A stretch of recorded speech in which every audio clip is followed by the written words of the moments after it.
Okay, back into it again. Look, my motto is about helping people. I've always wanted to help people and share my ideas. We had a little saying when I was at uni, don't be a jack man. I'm all right, jack stuff everybody else.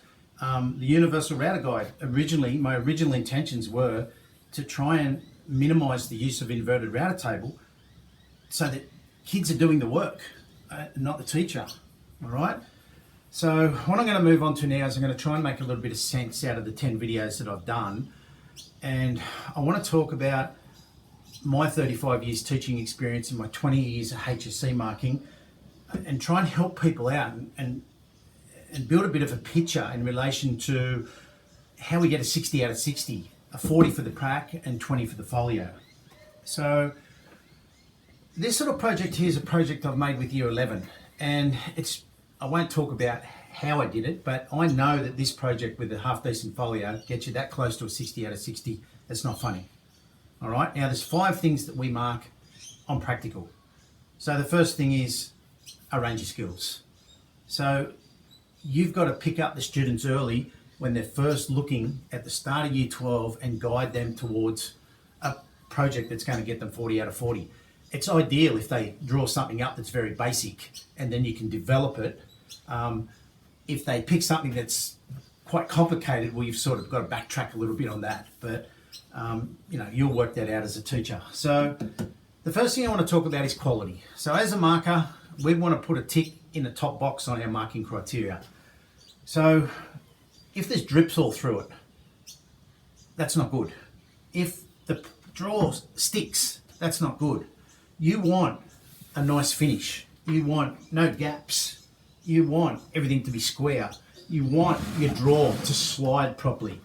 We all know what quality is, and everything we visually look at that's wrong with it in regards to quality, well, you're not going to get in that top area for quality. The second thing is your range of skills. So you've got to drum it into your students that a range of skills there's that many skills in this project, it's not funny. There's inlay, there's plugs to hide the screws, there's miter joints, there's biscuit joints, there's dovetail joints, there's a housing, the plywood's been recessed into the drawer, there's been 4 legs that have been turned up. In year 11, there's a bit of a pecking order. I will only have 3 or 4 students that will turn the 4 legs. I'll have my intermediate, my band 5 sort of kids will turn the front legs, and then my band 3 kids will probably not do any turning at all. But this project's got a lot of scope. It's no different to what I've showed you with machining up how I did with the little job that I make in year 10, and I'm trying to train them in year 10 to get projects together quicker so that we're not wasting time outside the classroom. We only got term 1 and term 2 to build this thing. Term 4 or in year 11, at the end of year 11, is all the design stuff and the portfolio, and then term 1 and term 2 into it and make it. So that's the sort of time frame.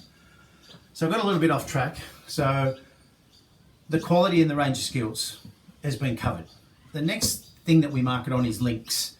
Now, we can't see links here. Links are not sitting here. Links are in the portfolio. So if you haven't got a mark of 16, 17, 18, 19 and a 20 for your portfolio, the student hasn't done the portfolio properly, we can't see the links. So that is never going to get the project to a 40 yet. That's exactly what links are. Your practical problem solving is a little bit like links in that you can't see it here. It's all the stuff you've got around your project. It's all your working rods. It's all your jigs. It's all the stuff that happened, your prototyping, modelling and testing that's in your portfolio. It's all the stuff that you didn't know how to do, that you made mistakes with. Practical problem solving. Then we've got degree of difficulty. So what is degree of difficulty for a 17 or 18-year-old student? Look, it's nothing new. We're not trying to produce new methods of construction. A dovetail joint is a difficult process. Turning 4 legs is a difficult process. Doing inlay is a difficult process. So it's just processes that we do. A bench, if you got 70 by 35 and made a bench and just docked it off on the saw, you're not showing the marker a range of skills. You're not showing them, degrees of difficulty. It's too basic. So all of this sort of stuff's got to be picked up, when students are actually designing projects. So this is a project, as I said, that I do with Year 11, and it's been proven that this project here is that close to a 60 out of 60. All right. I don't necessarily apologise for the cars and the birds in the background, but I am down on the Royal National Park. I always got really frustrated all my career with the pool table, with the grandfather clock, and the amount of time I spent in the workshop during school, after school, in my holidays.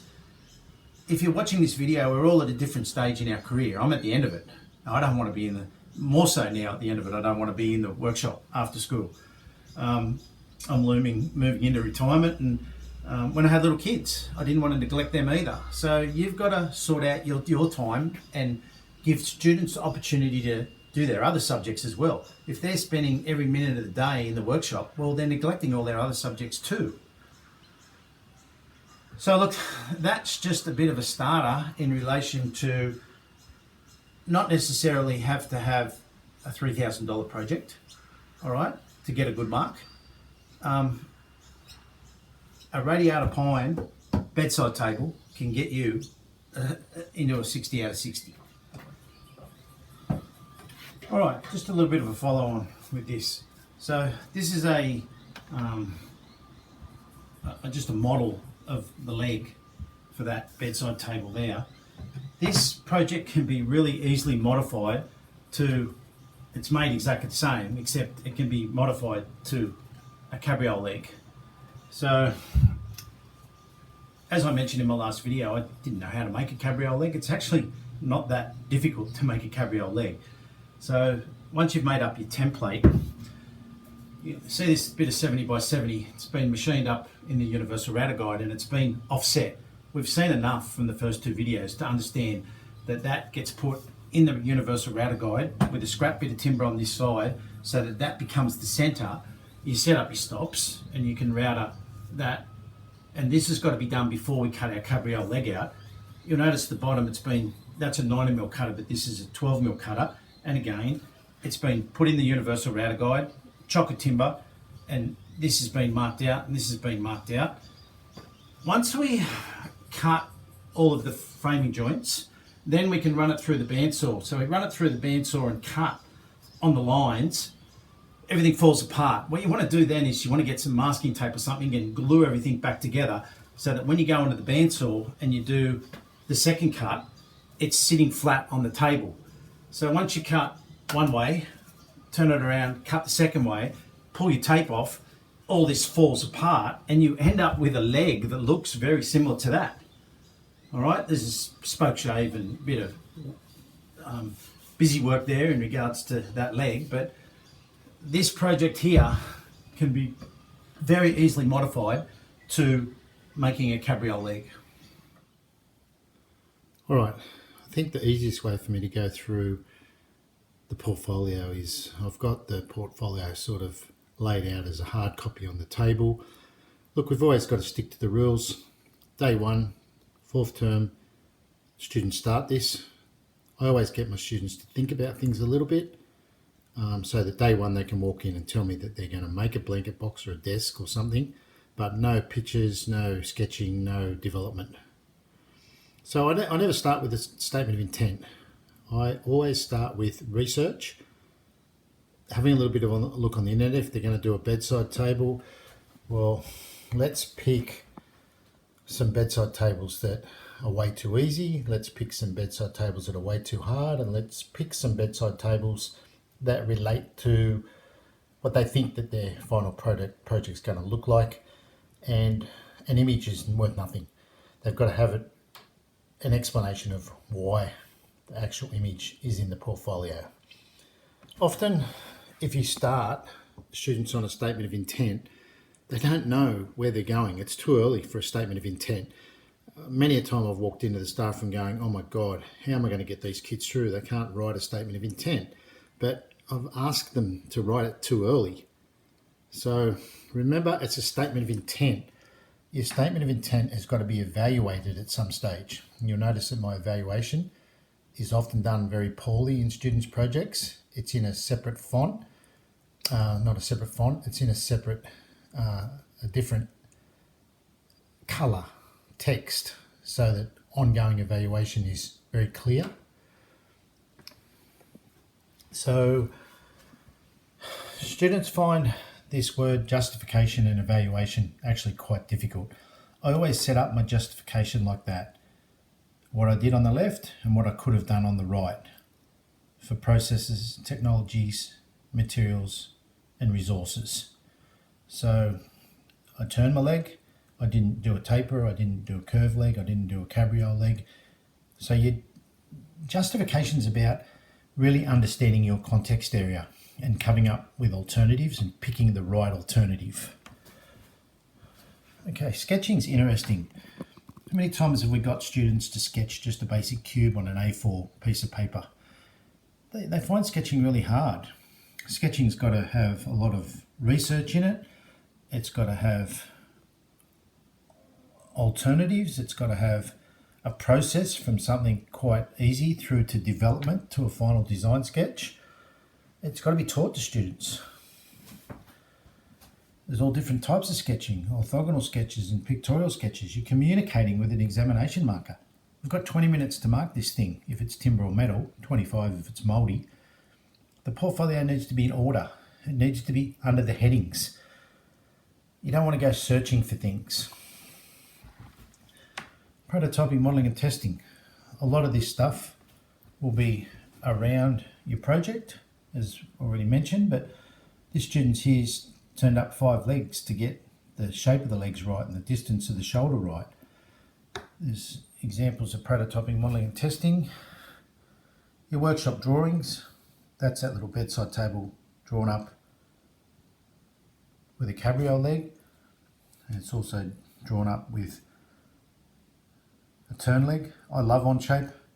I get my students to draw up a little project in year 10. I get them to draw up the blanket box in year 11 so that in year 12 they know how to use Onshape. Timelines are always really interesting. I don't like Gantt charts. My band 6 kids that are really organised will keep a bit of a diary on what they're doing, but often the Gantt chart doesn't relate to what they're doing because they don't keep thorough records. So that's just a step through on how they think they're going to make their project early. I'm going to do this, I'm going to do that. They're going to forget things. That's where the evaluation is really important. Modifications. They're mistakes. They're things that went wrong. Highlight them. A lot of modifications is incorporated with practical problem solving. Oh dear, I made a mistake. How can I fix it? Cutting lists, sometimes awkward, sometimes hard for kids. It's all right if you just walk straight into a storeroom and you're in a school where you've got all your timber, but in our public system, kids have got to go hunting for timber, and often the sections of timber are not the same as the sections of timber they've been using. So there's a little bit of a roadblock in getting timber. I like doing this with my timeline, just drawing a rough sketch and working out about how long I think each process is going to take.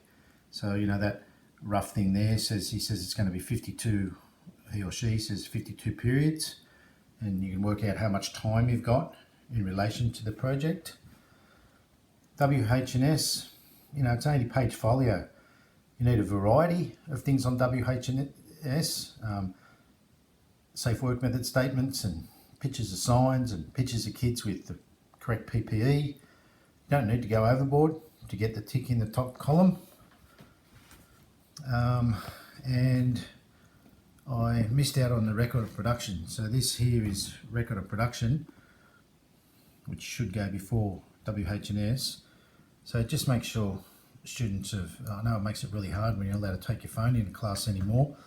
We've purchased iPads, but just make sure that kids are organised with uploading photos with record of production, because that tells us how the students actually made the project. All right, so I hope that that's helped. A few little tips on the practical side of things and the portfolio side of things to get your students into that top bands of success in industrial technology, timber and furnishing.